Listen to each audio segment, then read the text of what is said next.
Tuhan bersamamu.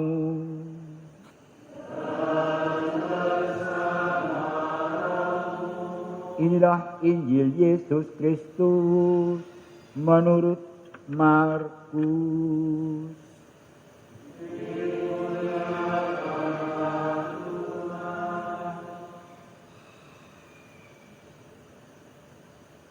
Inilah permulaan Injil tentang Yesus Kristus, Anak Allah. Seperti ada tertulis dalam kitab Nabi Yesaya. Lihatlah, aku menyuruh utusanku mendahului engkau. Ia akan mempersiapkan jalan bagimu. Ada suara orang yang berseru-seru di padang gurun, siapkanlah jalan bagi Tuhan, luruskanlah jalan baginya. Demikianlah Yohanes Pembaptis tampil di padang gurun dan menyerukan, bertobatlah dan berilah dirimu dibaptis, dan Allah akan mengampuni dosamu. Lalu datanglah kepada Yohanes orang-orang dari seluruh daerah Yudea dan semua penduduk Yerusalem, dan sambil mengakui dosanya, mereka dibaptis di Sungai Yordan. Yohanes memakai jubah bulu unta dan ikat pinggang kulit. Makanannya belalang dan madu hutan. Inilah yang diberitakannya, sesudah aku akan datang Ia yang lebih berkuasa daripada aku. Membungkuk dan membuka tali kasutnya pun aku tidak layak. Aku membaptis kamu dengan air, tetapi Ia akan membaptis kamu dengan Roh Kudus. Demikianlah sabda Tuhan.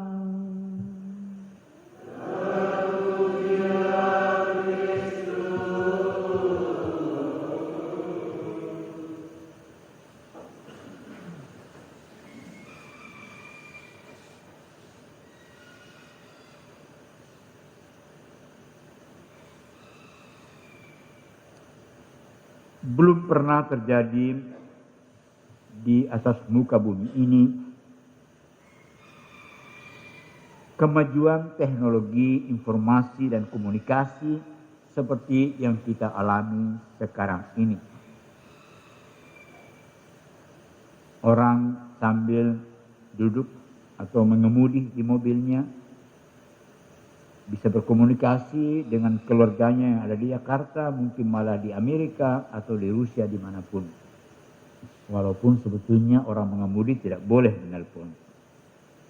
Tapi Indonesia kadang-kadang itu terjadi.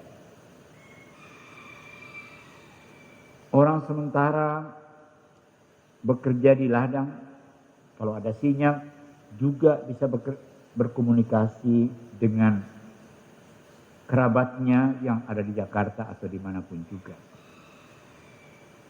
Itu suatu kemajuan.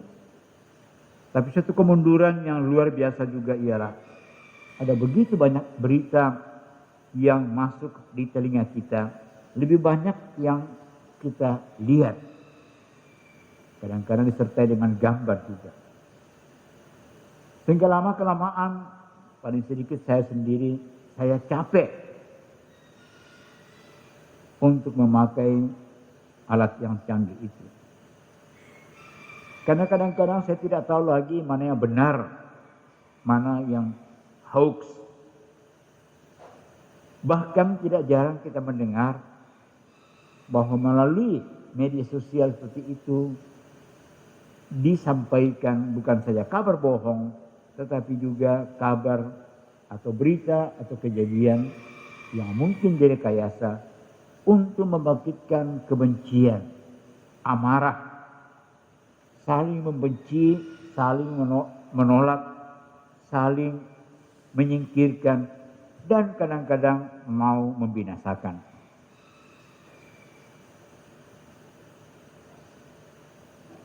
dalam banjir berita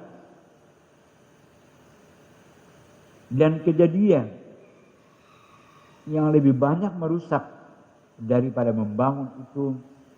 Pada hari ini, liturgi Gereja Katolik Roma menampilkan apa yang oleh Markus disebut Injil tentang Yesus Kristus Anak Allah.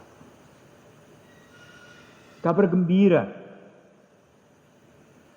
kabar baik, yaitu tentang Yesus Kristus, tentang apa yang dikerjakannya, tetapi tentang Yesus sendiri. Bahwa dia yang dinantikan oleh umat manusia ribuan tahun sebelum kedatangannya. Bahkan sejak Adam dan Hawa jatuh dalam dosa, Allah sudah menjanjikan kepada Hawa bahwa keturunannya akan meremukkan kepala ular, lambang kejahatan yang menjerumuskan manusia ke dalam dosa. Kabar itu disegarkan oleh Nabi Yesaya dalam bacaan yang pertama tadi.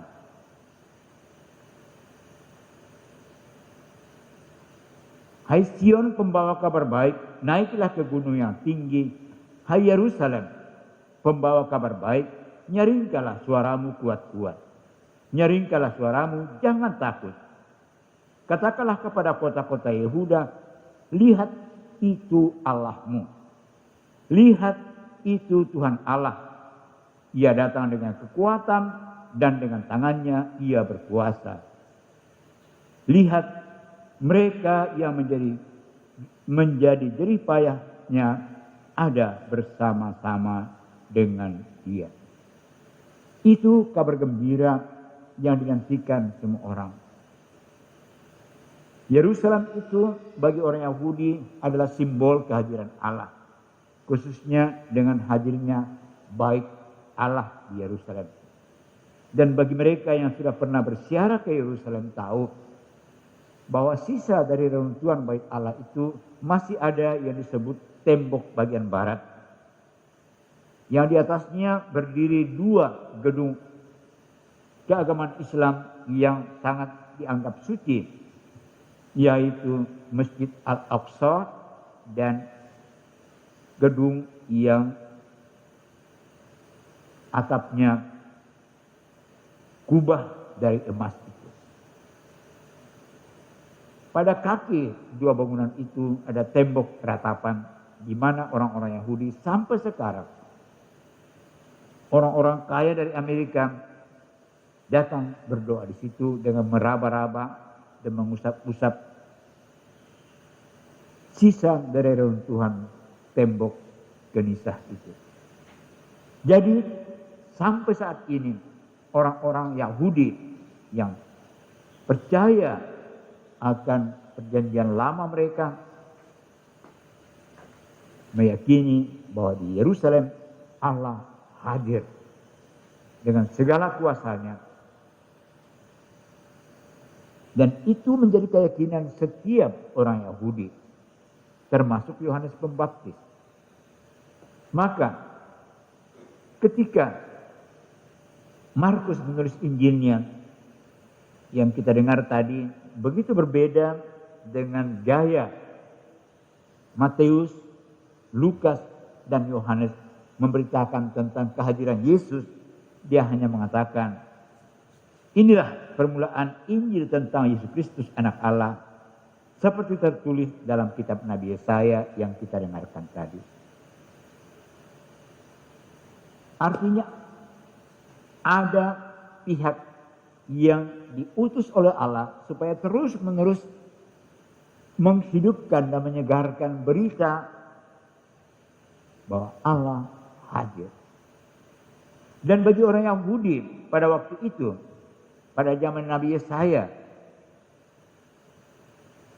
maupun pada zaman Yohanes Pembaptis, tidak mudah untuk mempercayai berita itu bahwa Allah hadir. Apa sebabnya? Karena semua yang mereka lihat dan yang mereka alami justru kebalikan dari berita itu. Artinya bangsa Israel seolah-olah begitu terpuruk, begitu diabaikan oleh Allah. Karena ada sebagian orang-orang Yahudi yang percaya bahwa kemalangan, sakit penyakit, kegagalan itu tanda hukuman dari Allah. Namun demikian, ketika Yohanes Pembaptis tampil, Palestina, tanah orang-orang Yahudi juga sedang dijajah oleh pemerintah kekaisaran Roma. Namun demikian, kita baca permulaan dari Injil Markus mengulangi apa yang disampaikan Nabi Yesaya sekitar 700 tahun sebelumnya. Allah hadir. Tapi yang paling penting ialah bahwa manusia sungguh percaya akan janji Tuhan ini. Dari pihak pendengar dari sabda ini dibutuhkan iman. Dan kita juga yang kurang lebih mengalami situasi yang sama. Apalagi pada masa pandemi COVID-19 ini. Banyak orang yang mulai lelah, terkurung atau berkurung di tempatnya selama kurang lebih 10 bulan. Sesudah ada harapan bahwa kita akan keluar dari zona merah di banyak kota, kasusnya bertambah dan bertambah cukup signifikan.